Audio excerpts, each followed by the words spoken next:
La noche caía con un manto silencioso sobre la desierta carretera que atravesaba el árido paisaje de Arizona. Ernesto, con el cansancio pegado en los huesos tras un turno largo en el hotel rural donde trabajaba, se acomodaba en el asiento de su coche para iniciar el trayecto de regreso a casa. 1 hora y media de viaje lo esperaba, con el único acompañante seguro de la oscuridad y el frío que calaba hasta los huesos. Esa noche, como tantas otras, la idea de un taco calientito y fresco le rondaba la mente. Durante semanas había encontrado un pequeño refugio en un camión de tacos ubicado junto a un parque de casas rodantes, a la salida de la carretera principal. No era más que un pequeño vehículo ambulante, pero el aroma que desprendía desde la parrilla y la amabilidad del joven que lo atendía habían convertido ese lugar en su parada favorita.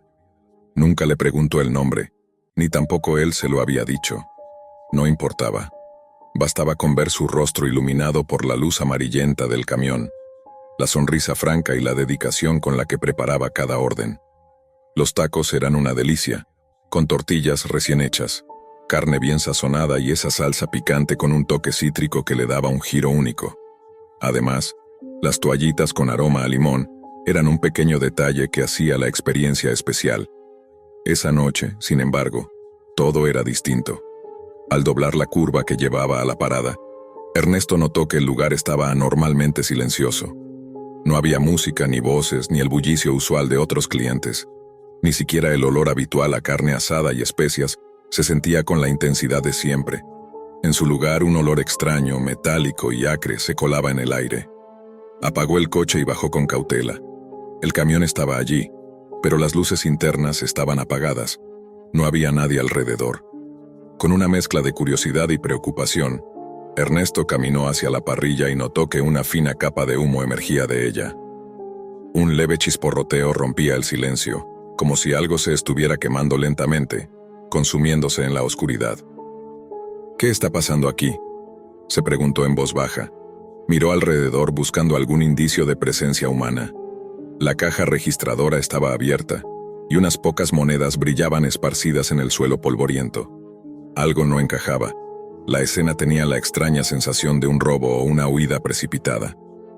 La mezcla de miedo y responsabilidad lo impulsó a subir por las escaleras retráctiles del camión, decidido a apagar lo que parecía un incendio a punto de estallar.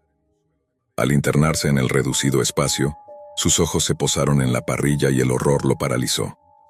Sobre las barras ardientes, una mano humana, chamuscada y cubierta de cenizas, estaba extendida, con los dedos retorcidos y la piel quemada pero perfectamente delineada, como si alguien la hubiera dejado ahí intencionadamente para ser encontrada. El corazón de Ernesto comenzó a latir con fuerza, el sudor frío recorrió su espalda, y una oleada de pánico lo inundó. Sin poder apartar la mirada, con manos temblorosas apagó el fuego y salió corriendo hacia su coche. Sacó el teléfono y marcó al 911, pero en su interior la impotencia crecía. ¿Cómo ayudar si ni siquiera conocía el nombre de aquel joven? ¿Qué clase de pesadilla había caído sobre ese camión y su misterioso taquero? El silencio se prolongó mientras esperaba la llegada de la policía. Los minutos se convirtieron en 1 hora, y cuando finalmente decidió regresar a casa, el camión ya había desaparecido, como si nunca hubiera existido. En las noches que siguieron, Ernesto buscó respuestas en Internet, en foros, y hasta en la oscura maraña de la Deep Web, esperando encontrar una pista, un susurro, cualquier indicio que le devolviera la esperanza. Pero no hubo nada. Solo el recuerdo inquietante de la mano quemada, la ausencia del joven y un misterio que parecía devorarlo desde dentro. Las noches posteriores a aquel encuentro se convirtieron en un calvario para Ernesto. La imagen de aquella mano quemada no lo abandonaba, y el silencio alrededor del camión desaparecido le parecía un grito ensordecedor que no podía ignorar. Intentó regresar al sitio, esperando encontrar algún rastro, pero el lugar estaba vacío, cubierto solo por la escarcha y el viento frío que barría las hojas secas y la basura esparcida. La policía local, tras recibir su llamada, se mostró escéptica. Le dijeron que no tenían reportes de desapariciones ni incidentes en esa zona y que seguramente se trataba de alguna broma macabra o un malentendido. Sin pruebas concretas, la investigación no avanzaba y Ernesto se quedó solo con sus dudas y el peso de la incertidumbre. Fue entonces cuando alguien le sugirió que buscara en la Deep Web. Un viejo amigo le había comentado que ahí, en ese lado oscuro y oculto de Internet, se movían informaciones y secretos que no llegaban a las noticias oficiales. Círculos clandestinos, foros anónimos donde se compartían historias, desapariciones, incluso crímenes sin resolver. Ernesto, sin ser muy diestro con la tecnología, se sintió al principio perdido, pero la desesperación por saber la verdad pudo más que el miedo a lo desconocido. Con la ayuda de tutoriales y foros públicos, instaló un navegador Tor y comenzó a sumergirse en ese mundo oculto. Al principio, encontró un océano de contenidos caóticos, mercados ilegales, discusiones crípticas, chats en idiomas que no comprendía y enlaces que conducían a lugares aún más oscuros y perturbadores. Pero con paciencia fue localizando algunos foros donde se hablaba de desapariciones en el suroeste de Estados Unidos y en particular de sucesos extraños en torno a camiones de comida ambulante. Había relatos vagos, sin nombres ni fechas claras, pero todos tenían un elemento en común: la presencia de un joven cocinero desaparecido y señales inquietantes como símbolos dibujados con salsa picante o mensajes escritos en servilletas con tinta roja. Una noche, mientras revisaba uno de esos hilos en un foro llamado La Red de las Sombras, recibió un mensaje privado de un usuario llamado Fénix Oscuro. El texto era breve pero críptico. La mano quemada no es lo que parece. Hay más detrás del fuego que consume lo visible. Busca la llave en el parque rodante. Ernesto sintió un escalofrío. ¿Quién era ese Fénix Oscuro? ¿Cómo sabía de su historia? ¿Y qué quería decir con la llave en el parque rodante? Decidió no responder de inmediato y siguió buscando pistas. Los días se convirtieron en noches sin dormir, con Ernesto obsesionado por descifrar ese mensaje y conectar las piezas del rompecabezas. Sabía que regresar al parque de casas rodantes era peligroso, pero la inquietud y la necesidad de respuestas pudieron más que el miedo. Cuando al fin se animó a volver, encontró algo que no esperaba. Bajo la sombra de un tráiler viejo y oxidado, una pequeña caja metálica semi-enterrada en la tierra. La levantó con cuidado y descubrió que contenía varias hojas manuscritas y un teléfono viejo, con la pantalla rota pero todavía funcional. Las notas eran difíciles de leer, escritas con apuros, pero hablaban de amenazas, de alguien que buscaba algo escondido en ese lugar, y advertían que la mano quemada era un símbolo, no un accidente. Ernesto se dio cuenta de que aquello ya no era solo un incidente aislado. Se trataba de un misterio mucho más profundo, con capas ocultas que solo podían ser descubiertas en la oscuridad digital, en los rincones olvidados de la Deep Web, donde las verdades incómodas emergían entre sombras y códigos cifrados. Con el teléfono en mano y la caja de notas, regresó a su casa, sabiendo que ese era solo el comienzo de algo que lo atraparía sin remedio. Ernesto, con el teléfono viejo en sus manos y las notas escritas a mano, se sumergió más profundamente en la Deep Web, usando el dispositivo para acceder a foros y chats ocultos a los ojos comunes. Poco a poco, fue descubriendo una red clandestina donde se intercambiaban secretos sobre desapariciones y crímenes no resueltos, vinculados a un grupo oscuro que operaba en la sombra, usando símbolos como la mano quemada para marcar territorios o enviar advertencias. Una noche, tras horas de navegación, encontró un mensaje encriptado que parecía dirigido a él. El texto hablaba de una figura llamada El Taquero, un hombre que desapareció después de descubrir información peligrosa sobre ese grupo, y cuyo destino había sido sellado con fuego y silencio. El mensaje lo instaba a no seguir indagando, pero su intuición le decía que debía hacerlo. Ernesto decidió regresar por última vez al parque de casas rodantes, con la esperanza de encontrar alguna pista tangible que pudiera entregar a la policía o ayudar a descubrir la verdad. Al llegar, notó una sombra moverse entre los tráileres, pero al acercarse, solo encontró un pequeño altar improvisado, con una foto del joven taquero, algunas flores marchitas y una vela apagada. En ese momento, su teléfono vibró con un mensaje final. Gracias por buscar la verdad. Ahora sabes demasiado. Cuida tu espalda. La paranoia se apoderó de Ernesto. Se dio cuenta de que había tocado una red mucho más peligrosa y profunda de lo que imaginó. La mano quemada, el camión desaparecido, el joven taquero, todo era parte de un juego macabro que se extendía más allá de su comprensión. Desde entonces, Ernesto decidió guardar silencio, manteniendo el recuerdo y la imagen de la mano quemada como una advertencia personal. Nunca más volvió a acercarse al camión ni al parque rodante, pero la inquietud y el misterio permanecieron en su mente, como una sombra que nunca desaparece. Agosto de 2008. La noche caía sobre la autopista 60 y el bosque nacional Mark Twain se extendía a ambos lados de la carretera, oscuro y denso, como un mar de sombras interminables. Eloy, un camionero con más de 20 años de experiencia surcando kilómetros y millas por todo el país, manejaba su camión de carga pesado con la calma que da la rutina y el conocimiento de la carretera. Había pasado por aquella ruta decenas de veces, pero nunca como esa noche. La radio emitía estática intermitente, la temperatura había bajado considerablemente, y el único sonido que acompañaba a Eloy era el constante zumbido del motor y el crujido de las ruedas sobre el asfalto. La autopista estaba casi desierta, salvo por algunos faros distantes que se acercaban y se alejaban entre los árboles. Eloy se sentía cómodo en la soledad que le imponía la carretera, un lugar donde podía desconectarse del mundo. Pero entonces, algo rompió esa quietud. A lo lejos, a un costado de la vía, vio un camión detenido con las luces intermitentes encendidas. Era raro encontrar vehículos parados en esa zona, sobre todo a esas horas. Eloy frenó con cuidado, bajó la velocidad y se detuvo al lado del camión varado. Desde su asiento, observó al conductor que parecía intentar arreglar algo bajo el capó, frustrado. ¿Problemas?, preguntó Eloy al bajar del camión, ajustándose la gorra.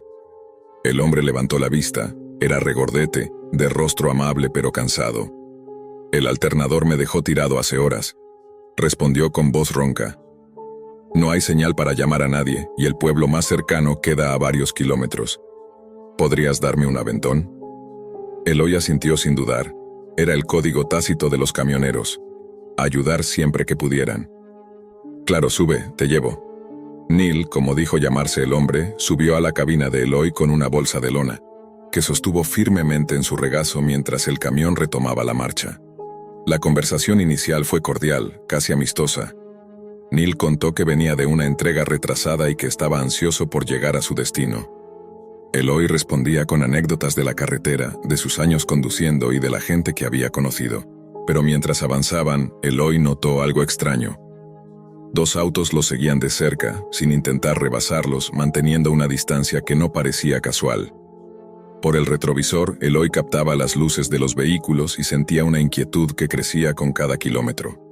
Aumentó la velocidad, esperando que los autos se dispersaran, pero no sucedió. ¿Ves esos autos atrás?, preguntó a Neil, quien se encogió de hombros y miró por la ventanilla. De pronto, los autos aceleraron, se cruzaron en la carretera frente a ellos y obligaron a Eloy a detener el camión. 3 hombres armados descendieron rápidamente, con rostros duros y miradas amenazantes. Eloy sintió un frío recorrer su espalda. El código del camionero no contemplaba situaciones así. «Bajen del camión rápido», ordenó uno de los hombres con voz grave. Desarmado por las políticas de su empresa, Eloy no tenía más que su voluntad para enfrentarlos. Neil estaba visiblemente aterrorizado, casi paralizado. Obedecieron sin resistencia. Los asaltantes los cacharon, les quitaron pertenencias y los obligaron a seguirlos por un camino de tierra que se adentraba en el bosque. Durante el trayecto, Eloy mantuvo la calma, escaneando mentalmente el entorno, buscando oportunidades. Neil estaba al lado de uno de los hombres, con la bolsa de lona apretada entre las manos. Eloy se preguntaba qué podría contener, pero no se atrevió a preguntar. Finalmente, llegaron a un claro donde se alzaba una vieja cabaña. La madera estaba desgastada, las ventanas cubiertas por tablas, y el lugar parecía haber sido abandonado hacía años. Sin embargo, había una presencia oscura en el ambiente, como si el bosque susurrara secretos que solo unos pocos se atrevieran a oír. Los asaltantes los ataron con cuerdas gruesas y los sentaron en un sofá polvoriento dentro de la cabaña. Se burlaban de ellos, lanzando comentarios sarcásticos y crueles, disfrutando el poder que tenían en ese momento. Eloy trató de mantenerse firme, pero la sensación de vulnerabilidad era palpable. En un momento, uno de los hombres empezó a juguetear con una laptop vieja que estaba en una mesa cubierta de polvo. Eloy no pudo evitar fijarse en la pantalla, que mostraba una interfaz oscura con letras blancas. Parecía una especie de chat o plataforma de mensajes encriptados. No entendía mucho, pero el aspecto era inquietante. ¿Qué es eso?, preguntó, intentando captar la atención de Neil, que miraba hacia otro lado. Uno de los hombres rió y dijo: «Esto es solo una parte del mundo que no ves, el lado oculto de Internet, la Deep Web. Aquí es donde pasan las cosas serias, los negocios sucios, los secretos que nadie quiere que se sepan». Eloy sintió un escalofrío. Nunca había escuchado hablar de la Deep Web, pero intuía que aquello no era algo bueno. Los hombres empezaron a discutir sobre asuntos turbios que involucraban a personas desaparecidas, transacciones ilegales y algo llamado los administradores. Eloy no lograba entender todo, pero la palabra Deep Web se repetía como un mantra siniestro. Horas después, cuando los asaltantes se marcharon llevándose el camión de Eloy, este y Neil lograron desatarse y escapar en la oscuridad del bosque. La adrenalina corría por sus venas mientras buscaban la carretera, con la esperanza de encontrar ayuda antes de que sus captores regresaran. El miedo y la incertidumbre acompañaban cada paso, mientras Eloy recordaba fragmentos de lo que había visto en aquella pantalla. Una red oculta y peligrosa que se extendía más allá de lo imaginable. Algo que se conectaba con la realidad de esa noche, y que quizá explicaba por qué aquellos hombres actuaban con tanta violencia y determinación. Finalmente, un hombre mayor llamado Jeff los rescató, conduciéndolos a la oficina del sheriff en Ellington. Allí ofrecieron detalles de los asaltantes y del incidente, aunque la policía no encontró rastro de los criminales. Desde entonces, Eloy siguió conduciendo, pero con la sensación de que el mundo oculto de la Deep Web acechaba detrás de cada curva, de cada sombra. Una sombra que lo había tocado de cerca, y que quizá nunca lo dejaría en paz. La carretera bajo la noche era un lienzo negro, solo interrumpido por las luces del camión de Eloy, que cortaban la oscuridad del bosque Mark Twain. Las sombras de los árboles parecían moverse, como si susurraran secretos que el viento llevaba y escondía. Eloy había recorrido miles de millas, pero esa noche algo en el aire le resultaba diferente, una sensación de que la tranquilidad era solo una fachada. Desde que Neil se subió a su camión, Eloy sentía una mezcla de camaradería y extrañeza. El hombre regordete parecía sencillo y agotado, pero la bolsa de lona que llevaba no dejaba de atraer su atención. La conversación era amena, pero Eloy notaba que Neil evitaba hablar demasiado de su destino o el contenido de su carga. Mientras avanzaban, la tensión crecía con la aparición de los dos autos que los seguían. Eloy intentó ignorarlos, concentrado en la carretera, pero la sensación de estar vigilado era ineludible. No era la primera vez que sentía la presencia de alguien que no quería bien, pero la noche y el bosque amplificaban esa inquietud. Los autos se acercaron, cerraron el paso, y el corazón de Eloy latió con fuerza. La voz dura de los asaltantes ordenando bajar del camión resonó en la noche, fría y sin piedad. No había margen para discutir. Eloy obedeció, tratando de mantener la calma, mientras sus ojos buscaban cualquier indicio para protegerse o reaccionar. Neil estaba temblando, su rostro una máscara de miedo. La bolsa seguía en sus manos, casi como un amuleto. Los hombres armados se movían con rapidez y seguridad, como si supieran exactamente lo que buscaban y cómo obtenerlo. Eloy no podía evitar preguntarse qué secretos escondía esa noche. El camino de tierra hacia el bosque era estrecho y oscuro, apenas iluminado por las luces de los vehículos. El aire olía a humedad, a madera vieja y tierra removida. Eloy sentía que cada crujido, cada susurro del viento, era una amenaza latente. El bosque parecía cerrado a su alrededor, un laberinto del que no habría escape fácil. Al llegar a la cabaña, el ambiente se volvió opresivo. La madera crujía bajo el peso de la historia, y el polvo flotaba en los rayos de luna que entraban por las grietas de las paredes. Los asaltantes los ataron con firmeza, asegurándose de que no pudieran moverse. El sofá polvoriento parecía el único mueble en la habitación, y Eloy se dejó caer con el peso del agotamiento. El líder, un hombre fornido con una mirada que parecía quemar, se deleitaba con su poder. Sus burlas eran como dagas, punzantes y humillantes. Eloy escuchaba sus palabras, tratando de encontrar un sentido en aquella locura. Pero entonces vio la laptop y una puerta a un mundo más oscuro se abrió ante sus ojos. La pantalla mostraba líneas de código y mensajes que parecían de otro planeta, una jerga incomprensible pero cargada de amenaza. Era la Deep Web, un lugar que Eloy no conocía, pero que intuía lleno de peligros y secretos. Los hombres hablaban de los administradores, de desapariciones, de transacciones ilegales que se movían en esa red invisible. Eloy sentía que aquella noche no era solo un secuestro común. Estaba enredado en algo más grande, una red oculta que usaba la tecnología para mantenerse en las sombras. Pensó en las miles de historias que había escuchado de camioneros, viajeros, gente que desaparecía sin dejar rastro. ¿Serían ellos también víctimas de ese mundo invisible? Las horas pasaban lentas, la oscuridad se hacía más densa. Eloy y Neil compartían miradas llenas de miedo y determinación. La esperanza de escapar parecía remota, pero no imposible. La mente de Eloy trabajaba rápido, buscando oportunidades, memorizando detalles del lugar, de los hombres, de la tecnología que los rodeaba. Cuando los asaltantes se marcharon con el camión, Eloy y Neil usaron un momento de descuido para liberarse. El bosque los acogió con su silencio cómplice y comenzaron a correr alejándose del terror, guiados solo por la intuición y el deseo de sobrevivir. Cada paso era un desafío, la fatiga y el miedo pesaban en sus cuerpos, pero la voluntad era más fuerte. El rescate por parte de Jeff, un hombre mayor y con la experiencia de quien ha visto demasiado, fue un alivio inesperado. En la oficina del sheriff, Eloy relató todo con detalle, buscando respuestas y justicia.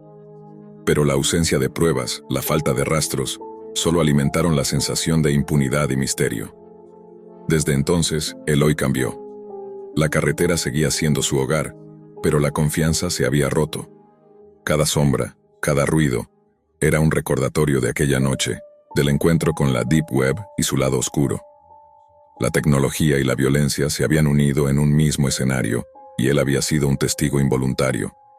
En las noches solitarias, Eloy se pregunta si Neil está bien, si los hombres fueron atrapados o si siguen ahí afuera, cazando en las sombras del bosque y en los rincones invisibles de la red.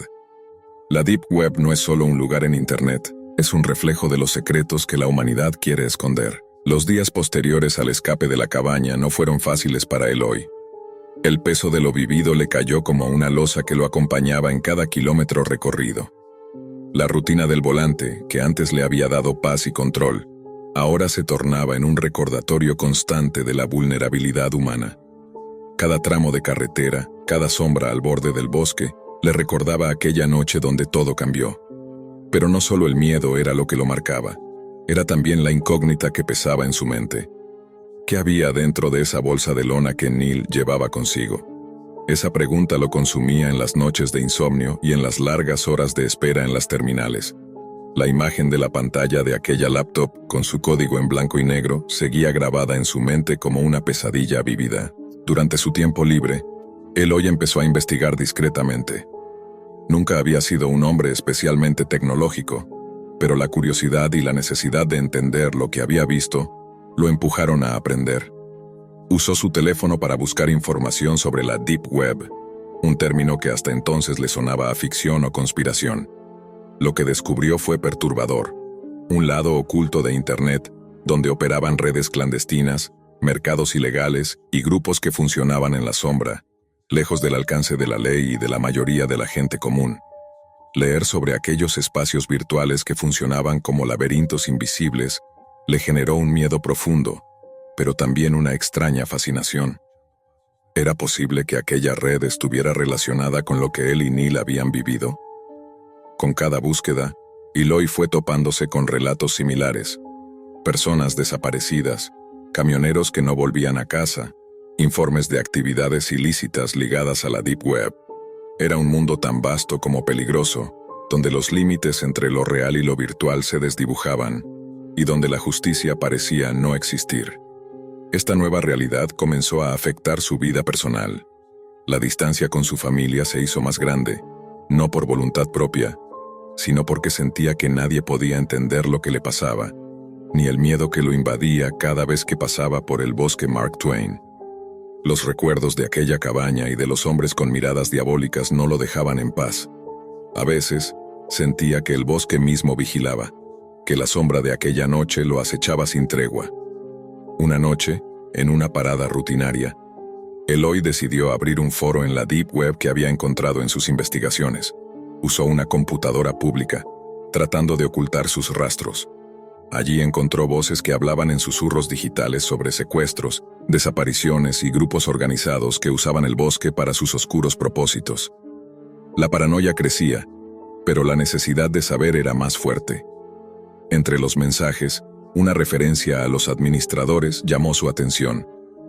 Eran mencionados como los verdaderos dueños de aquella red oculta, quienes manejaban los hilos de las operaciones y que tenían el poder de decidir quién desaparecía y quién sobrevivía. Era una red de complicidades y silencios que se extendía mucho más allá de lo que Eloy podía imaginar. En sus sueños, la cabaña se transformaba en un símbolo oscuro, una puerta entre el mundo real y ese reino digital donde la violencia y el miedo se escondían tras pantallas encriptadas. Eloy comenzó a sentir que su propia mente estaba atrapada en ese laberinto, sin salida, y que cada decisión, cada kilómetro, podía ser la diferencia entre la vida y la muerte. Sus compañeros camioneros notaron el cambio en él. De aquel hombre confiado y relajado, Eloy se había convertido en alguien nervioso, que miraba cada vehículo sospechosamente y evitaba detenerse en ciertas paradas, pero nadie entendía la magnitud de su experiencia ni el abismo en el que se había sumergido. Mientras tanto, Neil desapareció del radar. Eloy intentó contactarlo, con la esperanza de encontrar respuestas o al menos compañía en aquel miedo compartido, pero no hubo respuesta. La bolsa de lona, ese objeto misterioso que parecía el epicentro de todo, quedó como un enigma sin resolver. La noche en la que Eloy decidió enfrentar su miedo de nuevo, tomó la ruta de la autopista 60 con la intención de no desviarse, de pasar sin mirar atrás, pero la sensación de ser observado nunca lo abandonó. La Deep Web, esa red invisible que había cruzado con la realidad aquella fatídica noche, era ahora un enemigo intangible que parecía seguirlo a donde fuera. Y en medio de esa batalla entre lo visible y lo oculto, Eloy comprendió que la carretera no solo era una ruta de asfalto, sino un umbral donde convergían historias, peligros y secretos que pocas personas se atrevían a conocer. La cabaña en el bosque, los hombres, la laptop y la bolsa de lona eran solo fragmentos de un puzzle mucho más grande y oscuro. Después de semanas con el peso de la incertidumbre aplastando su espíritu, Eloy decidió que no podía seguir huyendo de lo que había visto ni de lo que sentía acecharlo. Su instinto le decía que debía enfrentarlo, descubrir la verdad aunque fuera dolorosa. Una noche regresó a la cabaña en el bosque. El lugar estaba más silencioso que nunca, el aire pesado con recuerdos que no se disipaban. Sigilosamente exploró el interior y encontró rastros recientes, una laptop abandonada, cables dispersos y notas escritas a mano que mencionaban direcciones web, claves y nombres en clave. Era el corazón de aquella red oculta, el puente entre la Deep Web y la realidad tangible. Mientras examinaba los documentos, el silencio se quebró con el ruido de pasos apresurados. Los hombres que lo habían capturado aparecieron, pero esta vez Eloy estaba listo. Usando lo que había aprendido en sus noches de investigación y los nervios templados por la experiencia, logró defenderse, no con fuerza física, sino con inteligencia y rapidez. Logró escapar del bosque con pruebas suficientes para alertar a las autoridades. La policía, sorprendida por la evidencia, inició una operación que desmanteló una red clandestina que operaba desde aquel lugar y que estaba vinculada con múltiples desapariciones y crímenes. Neil, por fin, apareció con vida, también dispuesto a declarar y romper el silencio. La bolsa de lona contenía documentos que exponían la red y a sus administradores. Eloy volvió a la carretera, pero ya nada era igual. Había abierto una puerta a un mundo oscuro que pocos conocen, un lugar donde la tecnología y el mal se entrelazan, donde la Deep Web no es solo un misterio, sino una amenaza real. Y aunque la carretera siguió extendiéndose ante él, Eloy sabía que la sombra de aquella noche en el bosque siempre estaría con él, recordándole que algunas historias no terminan con un simple escape, sino con la responsabilidad de enfrentarlas y, quizás, salvar a otros de caer en la misma oscuridad. La lluvia caía con violencia, como si el cielo estuviera intentando arrastrar el asfalto consigo. Eran las 4:03 de la mañana, y la autopista estatal parecía un túnel sin fin, una cicatriz negra en medio de la nada. Dan, un camionero de 52 años, con más de 25 en las ruedas, Se inclinó hacia el parabrisas tratando de ver más allá de la neblina. La luz tenue de los postes apenas rompía el velo húmedo de aquella madrugada interminable. Estaba acostumbrado a conducir bajo tormentas, entre montañas, en rutas aisladas, pero esa noche algo era diferente. Algo lo incomodaba. Un presentimiento, una presión invisible en el pecho, como si alguien estuviera sentado justo detrás de él respirando muy despacio. El silencio en la radio del camión no ayudaba. Solo el golpeteo del agua y el roce constante de las llantas con el pavimento lo mantenían despierto. Y entonces lo vio. 2 luces, apenas visibles entre la bruma, pero cada segundo más definidas. Venían en dirección contraria, a toda velocidad. Dan frunció el ceño. ¿Qué demonios? El coche avanzaba sin frenar. Iba en su carril. No parecía girar ni reducir la marcha. En un segundo de puro instinto, Dan giró el volante bruscamente. El camión derrapó sobre la carretera empapada.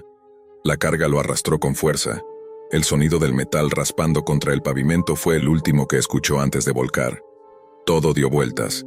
Hierro, cristales, huesos, oscuridad.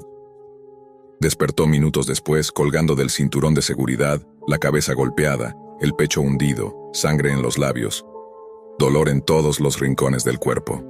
Tenía fracturas, costillas rotas, una herida profunda en el muslo izquierdo. Apenas podía mover los dedos, ni gritar. Y aún así, estaba vivo. Los minutos pasaron lentos hasta que escuchó voces. Una linterna. Luego 2 siluetas. Un anciano y un joven bajaron de una camioneta vieja. Lo sacaron como pudieron. Llamaron a emergencias. Le salvaron la vida. En el hospital, los médicos le dijeron que era un milagro. Hemorragia interna, trauma craneal, varias vértebras comprometidas.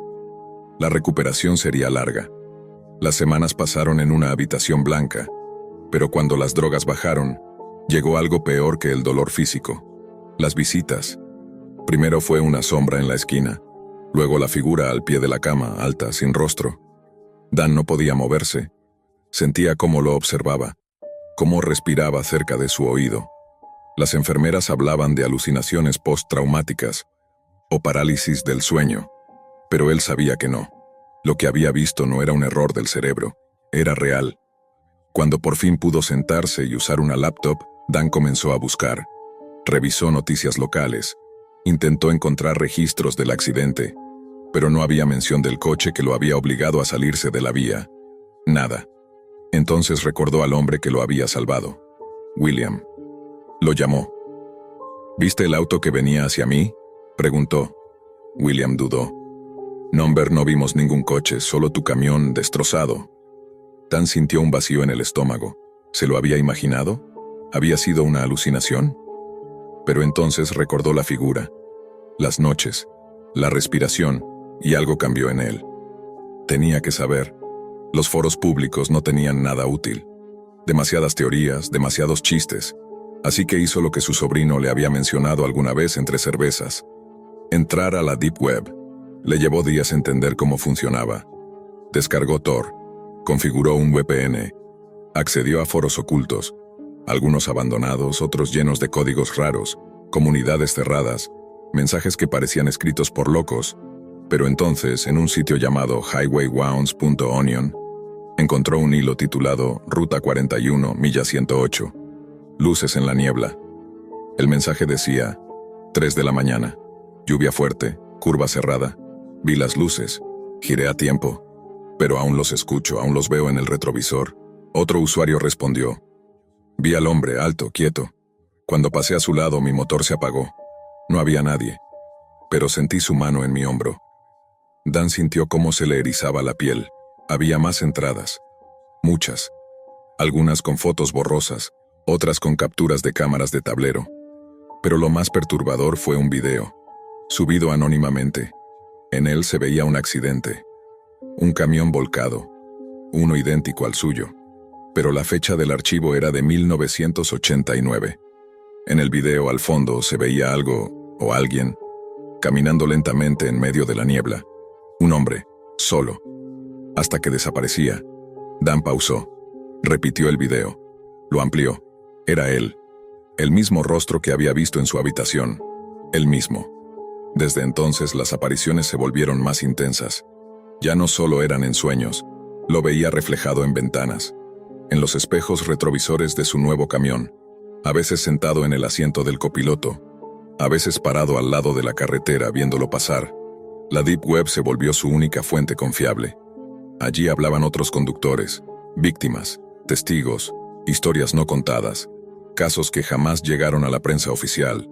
En un subforo más profundo, con acceso limitado, encontró una conversación vieja con una fecha extraña, 1994. El título era «Yo maté al camionero y nadie lo sabe». Era una confesión de alguien que, ebrio, había invadido el carril contrario y causado la muerte de un transportista. Pero nunca fue arrestado. Su padre lo ocultó todo. Dan anotó el nombre del camionero, Edward L. Cartwright, la fecha, el lugar, coincidía, todo. Las noches eran cada vez más violentas. El fantasma ya no se quedaba quieto. Lo perseguía por sueños, por rutas, por recuerdos. Le murmuraba cosas que no entendía. Y cada vez que intentaba dejar de buscar, algo dentro de la Deep Web lo jalaba más hondo. Un archivo, un mensaje nuevo, un usuario desconocido que le decía, «Tú lo viste, ahora eres parte de la historia». Dan ya no podía detenerse, ni conducir con normalidad, ni dormir sin pastillas. El accidente había sido solo el comienzo. Ahora entendía, no era un simple encuentro paranormal, era una herencia maldita, un ciclo, un pacto no escrito. Y había algo más. Algo que Edward aún no había dicho. Algo que la Deep Web aún no había mostrado. Algo que estaba por revelarse. Dan pasaba los días entre el volante y la pantalla. Lo que antes era una rutina de transporte, kilómetros y estaciones de servicio, ahora se había transformado en una carrera contra la locura. Ya no escuchaba música mientras conducía, solo el silencio. Un silencio denso, lleno de ecos. Su laptop, asegurada con una caja metálica junto a los controles del camión, se conectaba cada noche apenas aparcaba. Cada noche descendía más profundo en la Deep Web, buscando nuevas señales de Edward o pistas sobre aquella noche maldita. Había empezado a guardar lo que encontraba. Capturas de pantalla, videos descargados, incluso conversaciones completas. Tenía una carpeta llamada Testigos, otra, Cartwright, pero había una que le ponía los pelos de punta cada vez que la abría, sin nombre. Allí guardaba fragmentos de mensajes en código, publicaciones anónimas sin autor ni fecha visible, algunas con símbolos que parecían escritura antigua o cifrada. No podía traducirlas.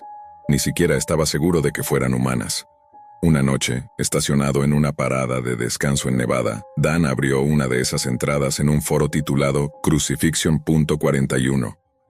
El hilo contenía una lista de accidentes de camión ocurridos desde 1980 en adelante. No era pública, tampoco era legal. Incluía coordenadas, fotos no publicadas, autopsias. En medio del texto plano, una línea lo paralizó. Cartwright no es el único, hay más. Y no todos están muertos. Dan sintió un sudor frío recorrerle la espalda. Siguió leyendo. Uno de los usuarios compartía una ubicación, una vieja estación de servicio abandonada a 16 millas del punto donde Dan había tenido su accidente. Decían que ahí se había visto una figura parecida a la suya, semanas antes de su choque. Sin pensarlo mucho, a la mañana siguiente desvió su ruta. Condujo por caminos secundarios hasta llegar al lugar. El edificio estaba en ruinas, con las bombas oxidadas y la pintura despegándose como piel quemada. Pero dentro, en una de las paredes, había algo más inquietante. Dibujos, cientos de ellos, hechos con carboncillo o algún tipo de hollín, rostros sin ojos, camiones en llamas, figuras suspendidas por cadenas en medio del cielo, y una silueta que Dan reconoció al instante, la figura que lo visitaba en sueños. Había marcas en el suelo. Alguien había vivido ahí.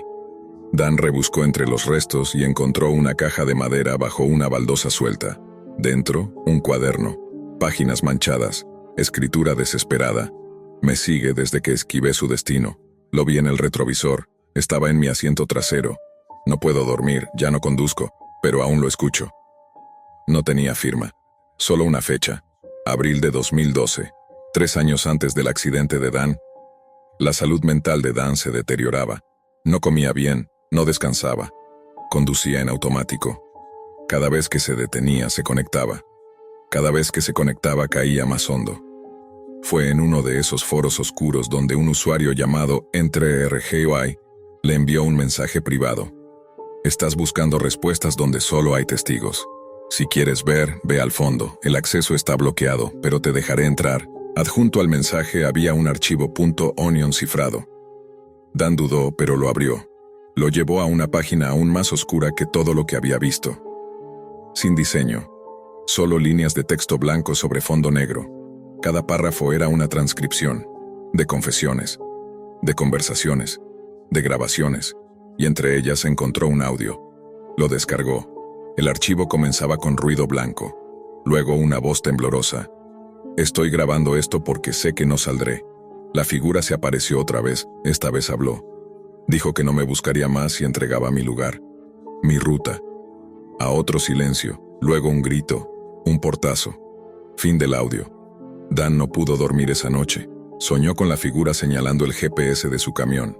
Soñó con nombres que no conocía, voces que le pedían ayuda desde el radiador y una frase que se repetía en cada rincón de sus pensamientos. No eras tú, pero ahora lo eres. Al amanecer, su camión no arrancó. El motor estaba en perfecto estado, pero se negaba a encender. Las luces del tablero parpadeaban sin razón. En el monitor digital, donde debía estar el logotipo del fabricante, apareció una frase. Ruta 41, llamado a repetir. Dan apagó el motor. Bajó. Caminó por la autopista bajo la lluvia, como aquella noche. Ya no tenía miedo. Solo resignación. A lo lejos, entre la niebla, una figura caminaba hacia él. Dan no retrocedió.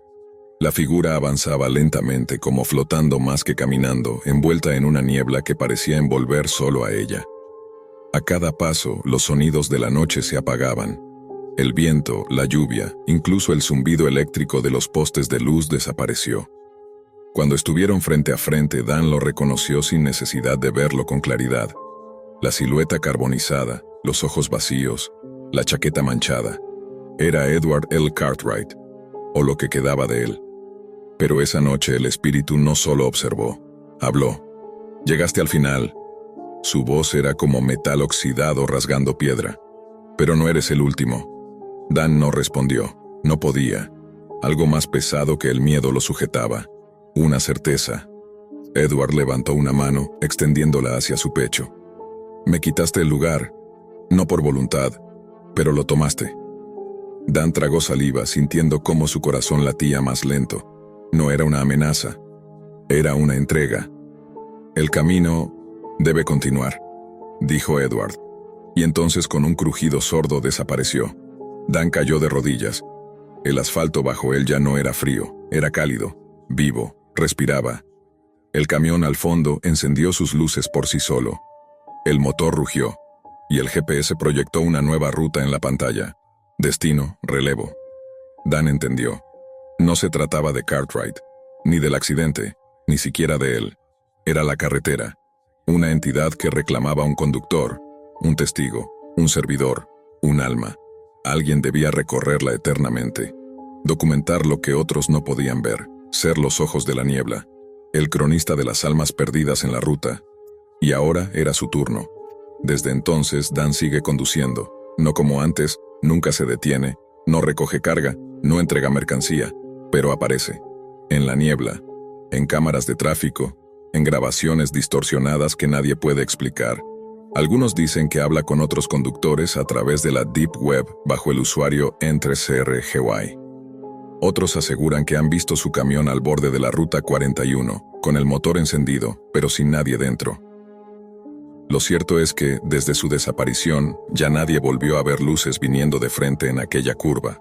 Solo una sombra que vigila, conduce, y espera al próximo en tomar su lugar. Dicen que los viajes por carretera te ayudan a despejar la mente, que mientras conduces por horas con el paisaje deslizándose frente a ti, puedes reencontrarte contigo mismo. Eso creía yo. Había decidido recorrer el oeste del país para visitar a unos viejos amigos en Berkeley, California. Quería escapar del ruido habitual de mi vida y reconectar, tanto con ellos como conmigo. Tomar un avión habría sido más rápido, sí, pero lo que yo buscaba era la experiencia. Los pueblos olvidados por el tiempo, los parques con árboles centenarios, los museos polvorientos con historias que nadie cuenta. El primer día fue perfecto. Música, aire libre, libertad. El segundo más de lo mismo. Incluso dormí en la parte trasera de mi auto una noche, en un parque estatal, sin miedo alguno. Pero en el tercer día, algo cambió. Esa noche el cielo estaba despejado. Había pasado Sacramento y ya me acercaba a los caminos rurales del norte de California. El reloj del tablero marcaba 9:02 p.m., y las señales de tránsito eran cada vez más escasas. Mi cuerpo estaba entumecido. Tenía los ojos secos y las piernas agarrotadas, y claro, la vejiga llena. Entonces apareció una señal de parada de descanso. Rest Area, 1 mile. Sin dudarlo, giré hacia la rampa de acceso. El lugar era raro. Había una pequeña estructura iluminada a medias, con una farola parpadeante. No había más autos, ninguna señal de vida. Solo silencio. Un silencio que parecía más denso de lo normal. Aparqué justo frente al edificio. Apagué el motor, estiré los brazos y me bajé. El aire olía a pino y tierra húmeda, pero había algo más, algo metálico. Me acerqué al baño mientras sentía cómo la tensión muscular se soltaba lentamente. Afuera, un par de máquinas expendedoras zumbaban en la penumbra, y un estante polvoriento con revistas viejas me dio la bienvenida. Todo parecía abandonado, como si nadie hubiese pasado por allí en días. Al salir del baño, algo llamó mi atención. Un coche se había estacionado justo al lado del mío. El resto del estacionamiento seguía vacío.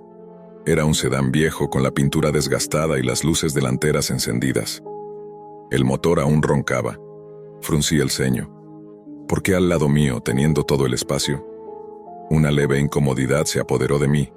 Fingí revisar mi celular mientras observaba por el rabillo del ojo. Nadie salía del coche.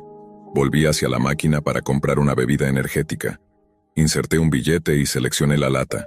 Fue entonces cuando el sonido del motor se detuvo. Miré de reojo. La puerta del conductor se abrió con lentitud, y salió él. Un hombre alto, ancho de hombros, barba espesa y gris. Chaqueta de cuero marrón, jeans gastados, botas sucias. Sus manos estaban en los bolsillos. Pero no era su ropa lo que me puso en alerta. Era su mirada, oscura, vacía. Como si estuviera viendo algo más que a mí, algo por dentro. Intenté aparentar normalidad. Tomé la lata, agradecí al vacío por el refrigerio y di un paso hacia mi auto. Entonces su voz me cortó como un cuchillo. Amigo, espera un segundo. Me detuve. El tono no era agresivo, pero tampoco amistoso. Era ambiguo. Giré lentamente. Él estaba a pocos pasos de mí, y fue allí cuando lo vi. El cañón de una pistola brillante apuntando directo a mi cara. Narrador. Voz nerviosa. No respiré. No grité. Solo levanté las manos. Dame tu reloj, tu billetera y el celular, ordenó. Su voz era tranquila. Demasiado tranquila. Obedecí. No quería ser un héroe. Pensaba que si le daba lo que pedía, se iría. Pero no fue así.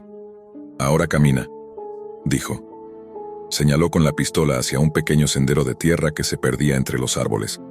Por favor, solo toma las cosas y vete, le supliqué. Su sonrisa se amplió, y en sus ojos vi algo peor que odio, diversión. Caminé. Cada paso era un latido desbocado. Nos adentramos en el bosque. La oscuridad nos tragaba. Solo las hojas secas bajo mis pies y su respiración me recordaban que el tiempo seguía avanzando. Al llegar a un claro, él me hizo detenerme. De rodillas, dijo. Obedecí. Mis piernas flaquearon. El cañón volvió a apuntarme, ahora desde atrás. No sé cuánto tiempo estuve allí, 1 minuto, 1 hora, una eternidad. Lloraba, pensaba en mi madre, en mis amigos, en todo lo que no había hecho aún. Cerré los ojos y entonces... bang, bang, bang. 3 disparos. Pero no sentí nada, ni dolor, ni sangre. Abrí los ojos, él reía. Se doblaba de la risa. Deberías ver tu cara, seguro ya te orinaste encima. Guardó el arma y se alejó, carcajeándose como si acabara de contar el mejor chiste de su vida. Me quedé ahí, arrodillado, temblando, sin palabras, sin comprender. Cuando pude moverme, regresé a la parada, tambaleándome como un borracho. Me lavé la cara, me miré al espejo del baño. Yo ya no era el mismo. Salí, encendí el auto y conduje hasta el pueblo más cercano. Como un autómata. En la estación de policía conté todo, cada detalle, pero nunca me dijeron si lo atraparon. Meses después, aún sueño con esa noche, con el brillo del cañón, con su risa, y con la idea de que quizás él aún está allí, esperando a que alguien más pare en esa maldita área de descanso. Hay momentos en la vida que no se pueden dejar atrás, no importa cuántas veces cierres los ojos o qué tan lejos corras. Vuelven. Se te meten debajo de la piel, y la noche en esa parada de descanso fue el inicio de todo. Después del asalto, después de los disparos que nunca me alcanzaron y de la risa de aquel hombre, regresé a la ciudad más cercana, un pequeño pueblo perdido entre montañas. En la estación de policía tomaron mi declaración. Me ofrecieron agua, incluso una manta, como si mi cuerpo pudiera recuperar el calor con algo tan simple. Recuerdo que uno de los oficiales, un tipo ya mayor, me miró con una expresión que me dejó helado. «¿Chaqueta de cuero marrón, barba?», preguntó sin apuntar nada. Asentí. Su ceño se frunció. «No eres el primero». Eso fue todo lo que dijo, no quise preguntar más. No esa noche. Dormí en un motel cercano, o al menos lo intenté. Cada sombra que se colaba por las rendijas de la cortina me parecía él. Cada sonido en el pasillo, un eco de su risa. Al amanecer, en lugar de regresar a casa, seguí con mi plan. Me aferré a él como un náufrago a una tabla. Berkeley. Mis amigos. Necesitaba normalidad, pero normalidad ya no existía. Los días en Berkeley fueron extraños. Mis amigos notaron que algo no andaba bien. Les conté una versión resumida, un asalto sin detalles. Se mostraron comprensivos, pero yo estaba ausente. Una noche uno de ellos, Lucas, me encontró viendo fijamente la pantalla de mi laptop. «¿Qué haces?» «Buscando información del tipo que me asaltó». «¿No se encargaba de eso la policía?» «Sí, pero no me dijeron nada.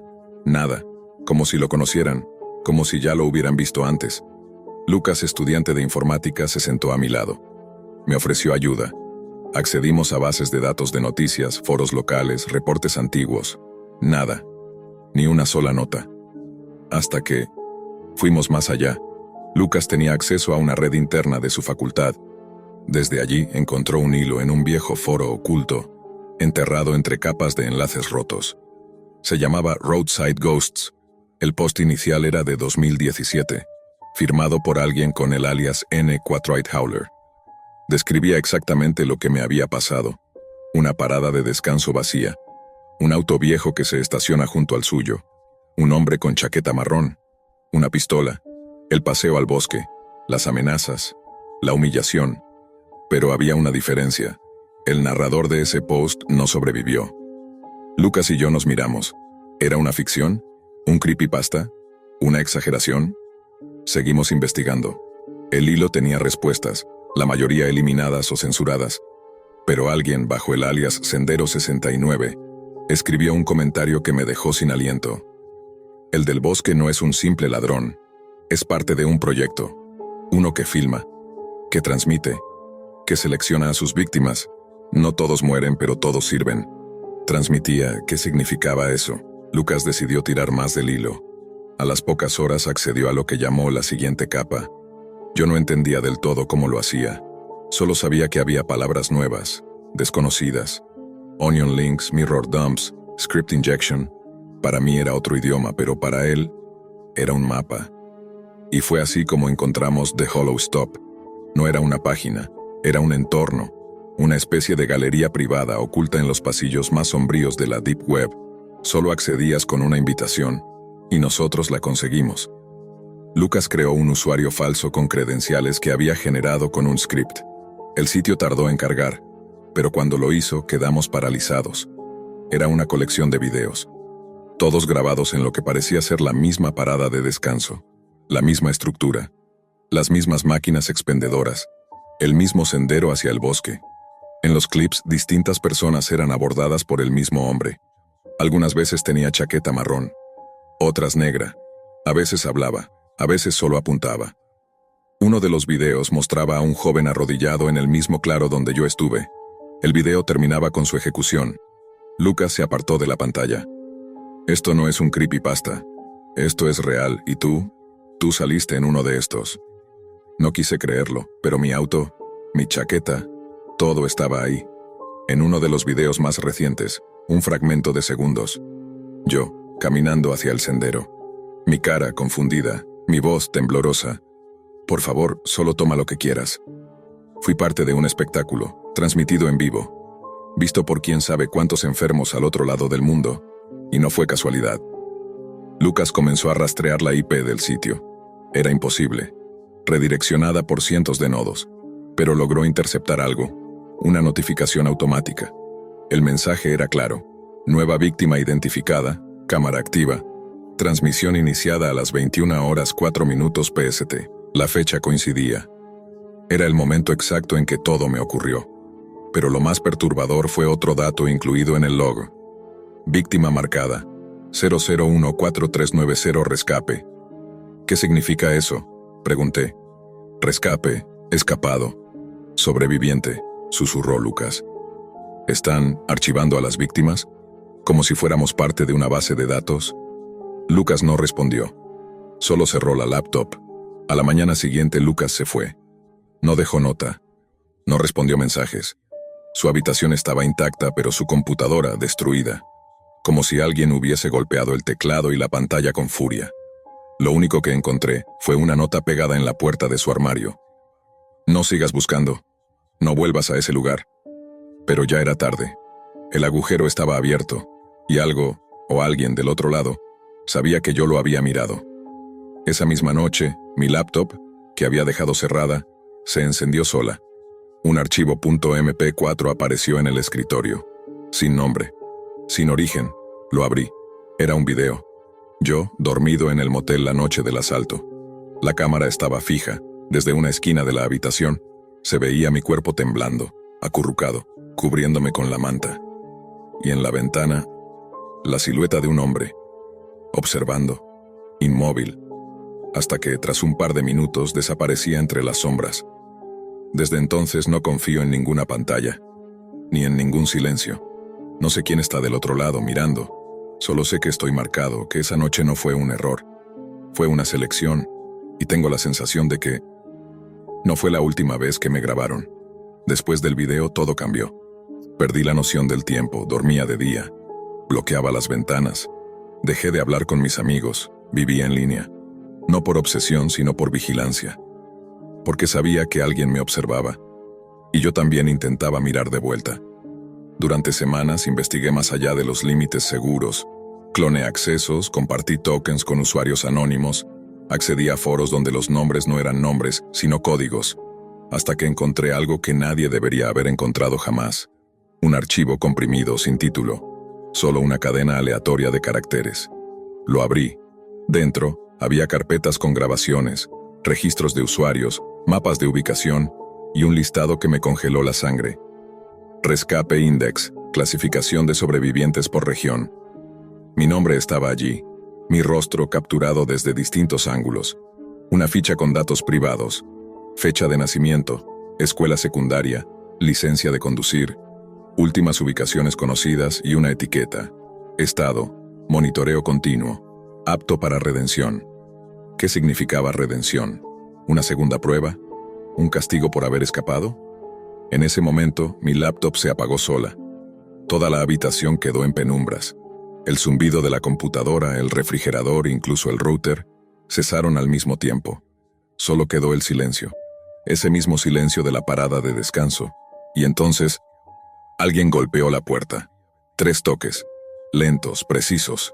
Como si supieran que estaba allí, como si no necesitaran entrar, solo recordarme que nunca me fui. No me atreví a moverme. Me quedé paralizado, escuchando cómo los pasos se alejaban. Creí que era todo. Hasta que al amanecer revisé la mirilla. Colgado en la puerta con un alfiler oxidado había un sobre, sin remitente, sin marcas. Adentro, una sola fotografía. Yo, arrodillado, en el bosque, con los ojos cerrados. Pero no tomada desde el frente, sino desde atrás, desde la perspectiva del hombre que sostenía el arma. Al reverso escrito con tinta roja: todos te están mirando, vuelve. Esa noche hice lo que juré que nunca haría. Tomé el coche, regresé al mismo tramo de carretera, a la misma parada de descanso. El lugar estaba igual, desierto, gris, pero no iba a buscar venganza, ni respuestas. Solo necesitaba saber si era real, si todo había sido mi mente distorsionada por el trauma. Aparqué en el mismo sitio. Caminé hacia el edificio. Nada, solo silencio. Entonces vi una cámara, pequeña, casi invisible, colocada sobre la máquina de bebidas, justo apuntando hacia el claro. Una luz roja parpadeaba, estaba grabando, transmitiendo. Detrás de mí escuché un auto detenerse. No me giré, sabía quién era, y esta vez no corrí, no supliqué, no lloré, solo sonreí, porque entendí. Yo ya no era una víctima, yo era parte del juego. Hay lugares que parecen simples, una parada cualquiera en la carretera, pero detrás de esa normalidad hay ojos, hay redes, hay rituales digitales disfrazados de entretenimiento. Y lo peor de todo es que si llegaste a ver esto ya es demasiado tarde. Tú también estás siendo observado.